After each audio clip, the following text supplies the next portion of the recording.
ತಮ್ಮ ಎಲ್ಲರಿಗೂ S B ಅಕಾಡೆಮಿಗೆ ಸ್ವಾಗತ ಸುಸ್ವಾಗತ. ನೋಡ್ಬೋದು ಗೈಸ್, ನೀವೆಲ್ಲರೂ ವೇಟ್ ಮಾಡ್ತಿರ್ತೀರಿ ಏನು ಅಂತಂದರೆ ಅಗ್ನಿಶಾಮಕ ಇಲಾಖೆ. ಯಾರ್ಯಾರೆಲ್ಲ ಅಗ್ನಿಶಾಮಕ ಇಲಾಖೆಗೆ ವೇಟ್ ಮಾಡ್ತಿರ್ತೀರಿ, ಸೊ ಅವ್ರಿಗೊಂದು ಗುಡ್ ನ್ಯೂಸ್ ಅಂತಲೇ ಹೇಳ್ಬೋದು. 1828 ಹುದ್ದೆಗಳು ಇವಾಗಲೇ ಆಲ್ರೆಡಿ ಮಂಜೂರು ಮಾಡಿದ್ದಾರೆ. ಬಟ್ ಇನ್ನು ನೇಮಕಾತಿ ಅಷ್ಟೇ ಬಾಕಿ ಇದೆ. ಈ ನೇಮಕಾತಿ ಯಾವಾಗ ಆಗ್ತಾವೋ ಅಂತಂದರೆ ಎಸ್ ಗೈಸ್, ಈ ನೇಮಕಾತಿ ಯಾವಾಗ ಆಗ್ತಾವೆ ಅಂತಂದರೆ ಮೇ 10ರಿಂದ ಹಿಡ್ಕೊಂಡು ನಿಮಗೆ ಜೂನ್ 10ರವರೆಗೂ ಈ ಕಾಲಾವಕಾಶ ಇದೆ. ಪ್ರೊಬಬ್ಲಿ ಒಂದು ತಿಂಗಳಲ್ಲಿ ಆಗುವಂತಹ ಚಾನ್ಸಸ್ ಇದೆ. ಎಷ್ಟು ಪೋಸ್ಟ್ಗಳು ಅಂತಂದರೆ 1828 ಹುದ್ದೆಗಳು. ಅಷ್ಟಪ್ಪ, 1828 ಹುದ್ದೆಗಳು. ಆಲ್ರೆಡಿ ಇವೆಲ್ಲ ನೋಟಿಫಿಕೇಷನ್ ಮಾಡಬೇಕಾಗಿತ್ತು. ಆಲ್ರೆಡಿ ತುಂಬಾ ಹಳೇದಾಯಿತು ಇದು ನೋಟಿಫಿಕೇಷನ್ ಬಂದು. ಬಟ್ ಇನ್ನು ಯಾವುದೇ ರೀತಿ ಕಾಲ್ ಆಗಿಲ್ಲ. ನೋಡ್ಬೋದು, ಆಲ್ರೆಡಿ 1600 ಹುದ್ದೆಗಳನ್ನ ಕರೆದಿದ್ರು ಹೋದ ವರ್ಷ. ಅದಾದಮೇಲೆ ಮತ್ತೆ 1828 ಹುದ್ದೆಗಳಿಗೆ ಮಂಜೂರು ಮಾಡಿದರು. ಬಟ್ ಇನ್ನು ಏನಂತಂದರೆ ಯಾವುದೇ ರೀತಿ ಆಫಿಷಿಯಲ್ ಆಗಿ ನಾವು ಇದೇ ತಾರೀಕಿಗೆ ಮಾಡ್ತೀವಿ, ಈ ಹುದ್ದೆಗಳನ್ನ ತುಂಬ್ಕೊತೀವಿ ಅಂತೇಳಿ ಎಲ್ಲೂ ಹೇಳಿಲ್ಲ ಗೈಸ್. ಓಕೆ, ಬಟ್ ನೋಡ್ಬೋದು, ತುಂಬ ಜನಕ್ಕೆ ಒಂದು ಕ್ಯೂರಿಯಾಸಿಟಿ ಇರ್ತದೆ, ಯಾವಾಗಾದರೂ ಆಗ್ಬೋದು. ಅಟ್ಲೀಸ್ಟ್ ನಾವು 10th ಮೇಲೆ ಹಾಕುವಂತಹ ಅಪ್ಲಿಕೇಶನ್ ಅಂತಂದರೆ ಈ ಫೈರ್ಮ್ಯಾನ್ ಹುದ್ದೆಗಳಾಗಿರ್ತವೆ. ಓಕೆ, ಫೈರ್ಮ್ಯಾನ್ ಹುದ್ದೆ. ಸೊ ಮೊದಲೇನು ಮಾಡ್ತಿದ್ರು ಅಂತಂದರೆ ಪ್ರೊಸೆಸ್ ಏನತ್ತಪ್ಪ ಅಂತಂದರೆ, ಪ್ರೊಸೆಸ್ಸು ನಿಮ್ಮದು ಬರೀ 10th ಆಗಿದ್ರೆ ಸಾಕು. ಯಾವುದೇ ರೀತಿ ಎಕ್ಸಾಮ್ ಬೇಡ.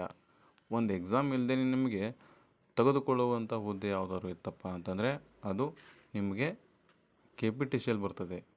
Okay, KPTCL. ಆಮೇಲೆ ನೆಕ್ಸ್ಟ್ GDS. ಆಮೇಲೆ ಹೈಕೋರ್ಟು, ಕೋರ್ಟಲ್ಲೆಲ್ಲ ಪ್ಯೂನ್ಗಳು ಬರ್ತಾರೆ. ನೆಕ್ಸ್ಟ್ ಬರುವಂಥದ್ದು ಫೈರ್ಮ್ಯಾನ್ ಹುದ್ದೆ. ಈ ಫೈರ್ಮ್ಯಾನ್ ಹುದ್ದೆಗಳನ್ನು ನೇರವಾಗಿ ತುಂಬಿಕೊಳ್ತಾ ಇದ್ದರು. ಬಟ್ ಇವಾಗ ಕೆಲವೊಂದಿಷ್ಟು ಚೇಂಜಸನ್ನು ಮಾಡ್ತಾರೆ. ಏನು ಅಂತಂದರೆ, ಇವಾಗ ನೋಡ್ಬೋದು, ಆಲ್ರೆಡಿ KPTCL ನಿಮಗೆ ಗೊತ್ತಿದೆ. ಅದನ್ನ ಎಕ್ಸಾಮ್ ಮೂಲಕ ಮಾಡಬೇಕು ಅಂತೇಳಿ ಆಲ್ರೆಡಿ ಹೈಕೋರ್ಟ್ ಆದೇಶ ಕೂಡ ಆಗಿದೆ. ಇನ್ಮೇಲೆ KPTCLದು ಯಾವುದೇ ನೇಮಕಾತಿ ಆದರೂ ಕೂಡ ಅದು ಎಕ್ಸಾಮ್ ಏನಾಗ್ತದೆ, ಎಕ್ಸಾಮೇ ಆಗ್ತದೆ. ಯಾವುದೇ ರೀತಿ ನೇರ ನೇಮಕಾತಿ ಇರೋದಿಲ್ಲ. ಆಮೇಲೆ GDS ವಿಷಯಕ್ಕೆ ಬಂದರೆ, ಇದು ಇವಾಗ ಸದ್ಯಕ್ಕೆ 10th ಮೇಲೆ ನಿಮಗೆ ಪ್ರಾಬಬ್ಲಿ ನಡೀತಿದೆ. ಏನಂತಂದರೆ 10th ಮೇಲೆ ನಡೀತಿದೆ, ಬಟ್ ಯಾವುದೇ ರೀತಿ ಎಕ್ಸಾಮ್ ಇಲ್ಲ. ಇನ್ನು ನೆಕ್ಸ್ಟ್ ಬಂದಾಗ ನೀವು ಹೈಕೋರ್ಟ್ ಪ್ಯೂನ್ ಅಂತೂ ಇವೆಲ್ಲ ನಾರ್ಮಲಾಗಿ ನಿಮಗೆ ಯಾವುದೇ ಎಕ್ಸಾಮ್ ಇಲ್ಲಾರ್ದೇ ತೊಗೊತಾರೆ ನಿಮ್ಮದು ಪರ್ಸೆಂಟೇಜ್ ಆಧಾರದ ಮೇಲೆ. ಅದೇ ರೀತಿ ಈ ಫೈರ್ಮ್ಯಾನ್ ಹುದ್ದೆಗಳನ್ನ ಇಲ್ಲಿವರೆಗೂ ತೊಗೊಳ್ತಿದ್ರು. ಇಲ್ಲಿ 10th ಆಧಾರದ ಮೇಲೆ ಎಷ್ಟು ಪರ್ಸೆಂಟೇಜ್ ಮಾಡಿದ್ದೀರಿ ಅದನ್ನ ನೋಡಿಕೊಂಡು ತೊಗೊಳ್ತಿದ್ರು. ಇನ್ಮೇಲೆ ಏನು ಮಾಡಬೇಕಪ್ಪ ಅಂತಂದರೆ ಎಕ್ಸಾಮನ್ನು ಒಂದು ನಡೆಸುವಂಥ ಪ್ಲ್ಯಾನಲ್ಲಿ ಇದ್ದಾರೆ. ಸೊ ನಿಮಗೇನು ಅನಿಸುತ್ತೆ ಗೈಸ್, ಎಕ್ಸಾಮ್ ನಡೆಸ್ತಾರಾ ಅಥವಾ ಇಲ್ವಾ? ಎಕ್ಸಾಮ್ ನಡೆಸಿದರೆ ಬೆಟ್ರಾ ಅಥವಾ ಇಲ್ವಾ? ಕೆಳಗಡೆ ಕಮೆಂಟ್ ಮಾಡಿ. ಎಕ್ಸಾಮ್ ನಡೆಸ್ಬೇಕಂತಂದರೆ ಒಂದು ರೈಟ್ ಸಿಂಬಲ್ ಕೊಟ್ಟು, ಎಕ್ಸಾಮ್ ನಡೆಸ್ಬೇಕಂತಂದರೆ ಎಸ್ ಅಂತೇಳಿ ಮಾಡಿ. ಎಕ್ಸಾಮ್ ನಡೆಸಬಾರದು ಅಂತೇಳಿ ನಿಮ್ಮ ಒಪಿನಿಯನ್ ತಿಳಿಸಿ. ಎಕ್ಸಾಮ್ ನಡೆಸಬಾರ್ದು ಅಂತಂದರೆ ನೋ ಅಂತೇಳಿ ಕಮೆಂಟ್ ಮಾಡಿ, ನೋಡೋಣ ಗೈಸ್. ಓಕೆ, ಇದೊಂದು ಏನು ಅಪ್ಡೇಟು ಅಂತಂದರೆ, ಎಸ್ ಗೈಸ್, ಇದು ಯಾವಾಗ ಆಗ್ತದೆ ಅಂತಂದರೆ ಒಂದು ತಿಂಗಳಲ್ಲಿ ಆಗುವಂಥ ಪಾಸಿಬಿಲಿಟೀಸ್ ಇದೆ. ಓಕೆ, ಮತ್ತು ಇದ್ರ ಬಗ್ಗೆ ಏನು ಹೇಳೋದಂತಂದರೆ, ಈಗೊಂದು ಆಪ್ರೇಟರ್ ಹುದ್ದೆಯನ್ನು ಮಾಡಿದ್ದಾರೆ.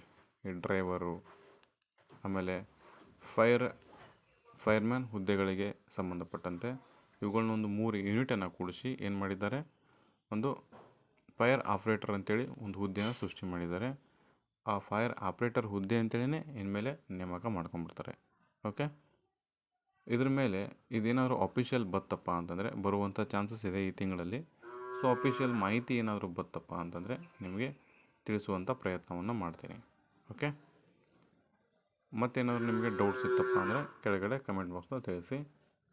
ಸೊ ನಿಮಗೇನು ಮತ್ತೇನಾದ್ರು ಡೌಟ್ ಇಲ್ಲ ಅಂತಂದರೆ ಸಬ್ಸ್ಕ್ರೈಬ್ ಮಾಡ್ಕೊಳ್ಳಿ ಮತ್ತು ಲೈಕ್ ಮಾಡ್ಕೊಳ್ಳಿ. ಇದೇ ರೀತಿ ಹೆಚ್ಚಿನ ಅಪ್ಡೇಟ್ಗಳಿಗಾಗಿ. ಮತ್ತು ಹಾಗೆ ಏನಾದರೂ ಡೌಟ್ ಬರ್ತವೆ, ಸೊ ಏನಾದರೂ ನೆಗೆಟಿವ್ ಪಾಸಿಟಿವ್ ಏನಾದರೂ ಇದ್ದರೆ ಸೊ ಕೆಳಗಡೆ ಕಮೆಂಟ್ ಬಾಕ್ಸ್ನಲ್ಲಿ ತಿಳಿಸೋಕ್ಕೆ ಸಾಧ್ಯವಾಗಬೇಕು. ಓಕೆ, ಎಲ್ಲರಿಗೂ ಕೂಡ ಧನ್ಯವಾದಗಳು.